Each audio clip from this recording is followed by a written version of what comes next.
Hey, 42 here. There's a popular exercise uninspired fiction writers sometimes use to help get the creative juices flowing. Here's how it works. Take one everyday object, a toothbrush perhaps, or a roll of masking tape. Next, place it in a location. It could be a high-end restaurant, your favorite childhood park, or an abandoned warehouse. Now introduce a character. Male, female, young, old, it doesn't matter, but someone you know well. Finally, imagine he has a strong need or desire. Perhaps he wants to build a hugely successful drug empire, or become the next Wimbledon champion at any cost. Or maybe his name is Mr. Blonde and he just wants to dance. This method helps writers create entirely fictional stories by bringing together real-life details in a way that never actually happened. That's great for someone suffering from writer's block, but it turns out our brains do something very similar without us ever even realizing, which is rather more worrying. Our memories are essentially mosaics made from different sensory inputs, smells, sights, snippets of conversation, that sort of thing. That's why when you think back on a treasured memory, it rarely, if ever, feels like playing back a film. Instead, you remember certain elements distinctly, and the rest of the picture is a bit of a blur. Each one of your memories consists of a real physical network in the brain that connects each of those sensory inputs. Recalling a given memory strengthens that network, whilst rarely accessed memories will slowly degrade. It's a completely natural process, and one that's going on in your brain all the time, including right now. But this constant state of flux, new memories forming and old ones being discarded, can sometimes result in your brain making mistakes. Just like our author with writer's block, your brain can end up putting real memories together in ways that never actually happened. When that occurs, a false memory is formed. It's a process that happens entirely without our realizing. And to all intents and purposes, a false memory is completely indistinguishable from all the other real ones we have. As weird as the idea of false memories may be, it's possible you've noticed one before without really realizing. Many of us think we remember certain events from early childhood based on old photographs or on stories we're told by our parents, but it's often hard to know for sure whether we really do remember what happened, or if that memory has been implanted by what we've seen or heard about the events since. In many cases, those are simply false memories. That kind of thing might not seem like a big deal. After all, misremembering where you left your house keys last night is unlikely to cost you more than a few minutes of frantic searching the next morning. And a childhood memory that may or may not be real probably won't have any impact on your life at all. But when you think about it, your memories are so much more than vague childhood recollections and random facts and figures. Memory is a record of your life. It's the sum total of everything that's happened to you in the past, and it informs every decision you're going to make in the future. In a way, your memory isn't just an important part of who you are, it is you. And when seen in that light, the idea it might be full of things that never actually happened, or at least didn't happen exactly quite how you think they did, is an altogether scarier thought. Beyond simply creating false memories just to mess with us, our minds fool us in all sorts of different ways.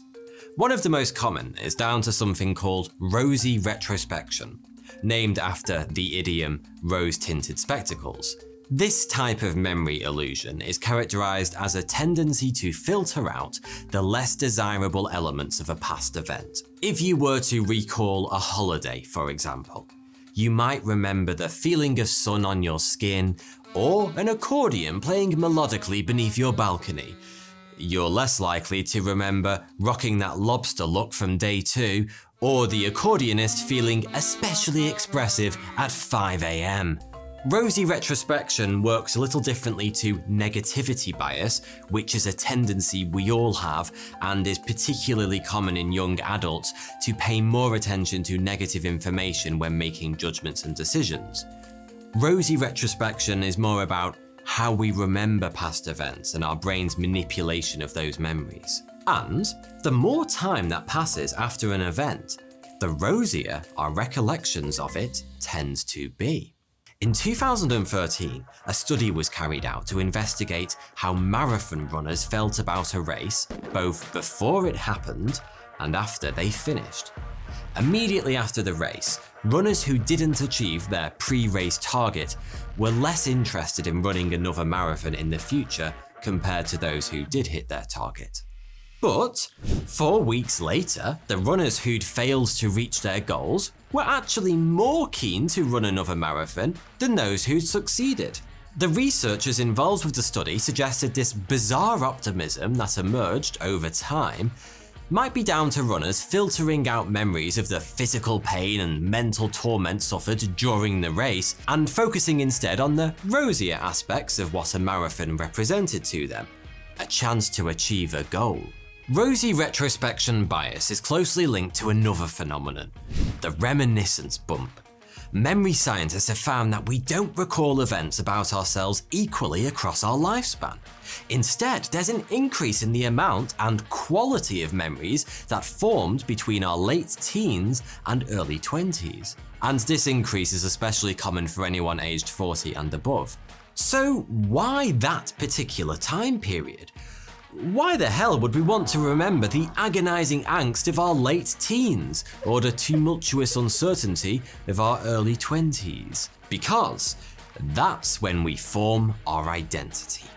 For most people, this is the time of first relationships, of flying the nest, finding work, visiting new places, meeting new people with opinions and outlooks different to the ones we grew up with. And all of those things have a huge impact on our sense of self. And the memories we associate with our self-image remain highly accessible, especially later in life when our identities are more or less established. When you combine the reminiscence bump with rosy retrospection bias, you can see why it might lead to something called declinism. The widely held belief that in the good old days, prices were sensible, politicians were trustworthy, and children respected their elders. False memories can corrupt our sense of self and even influence the way we interact with the world around us. And if all of this is making you start to distrust your own memories a little, that's probably a good thing, because it only gets worse from here on in.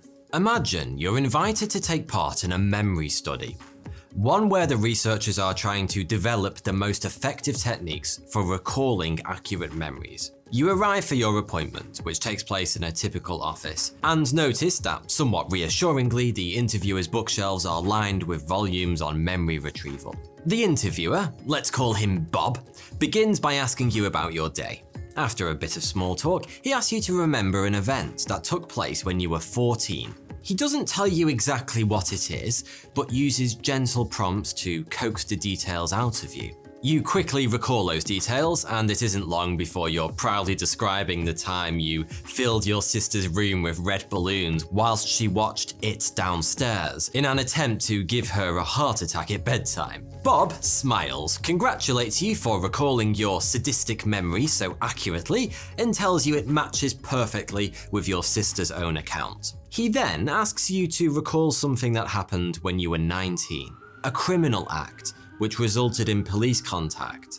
When you explain you don't remember that event at all, he seems disappointed and reminds you he's received very detailed information about it from a close family member. When you still can't remember after a few prompts, Bob scribbles something down on his clipboard, reassures you that many people can't recall certain events if they haven't thought about them for a while, and says you're likely to recall it eventually if you try hard enough. Fast forward to a few interviews later, and there's a high chance you'll be admitting to a crime you didn't commit, and recounting every minute detail of how you did it.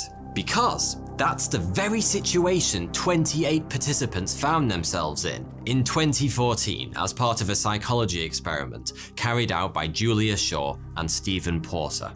Of the 28 participants asked to recall this made-up criminal event from their childhood, 21 claimed to remember it.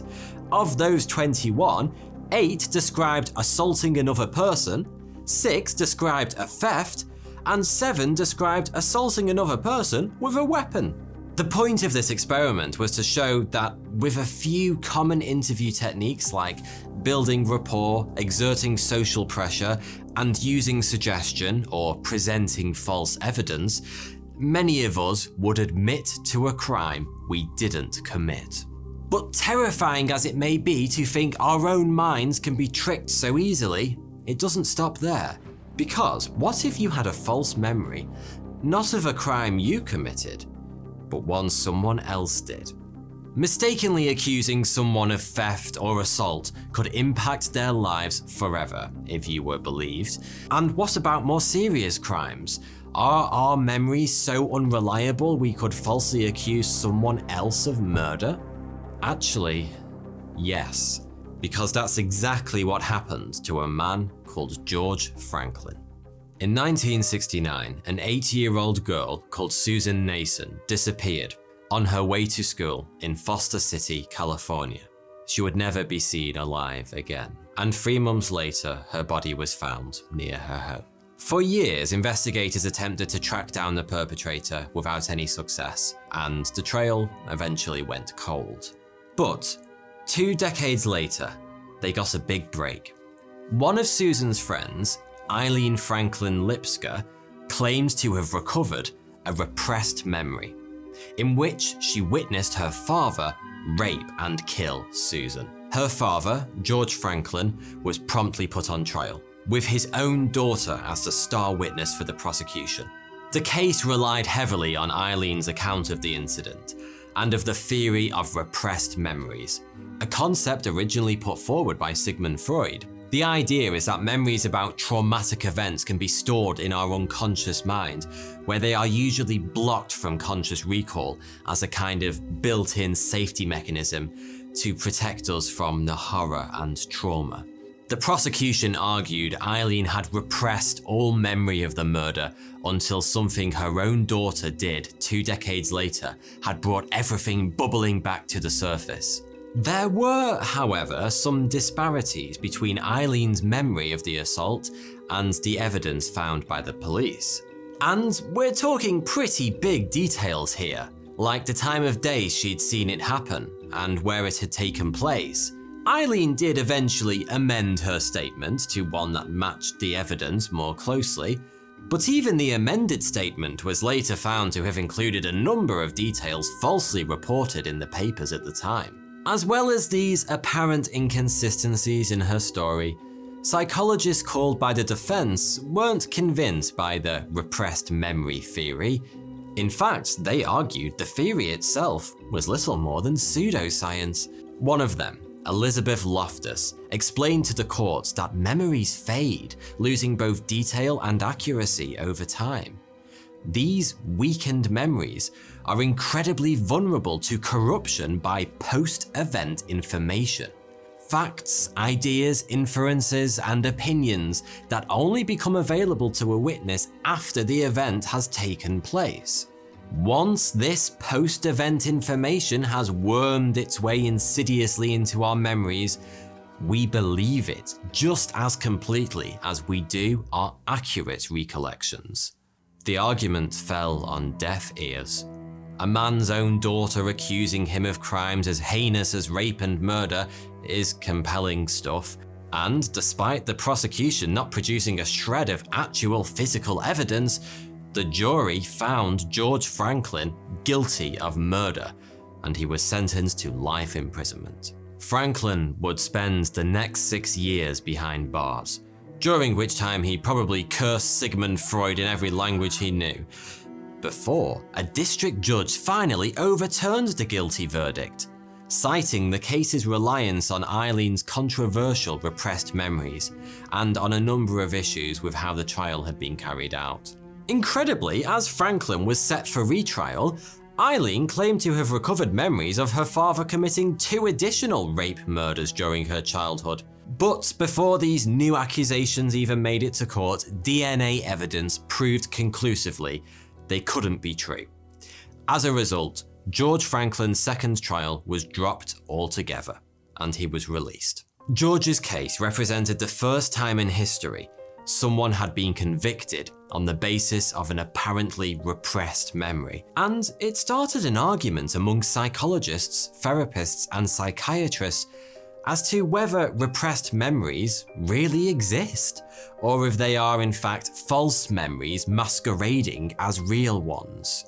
Because despite being a pretty commonly held belief even today, hard evidence for repressed memories is actually pretty thin on the ground, and it's an extremely tricky subject to study.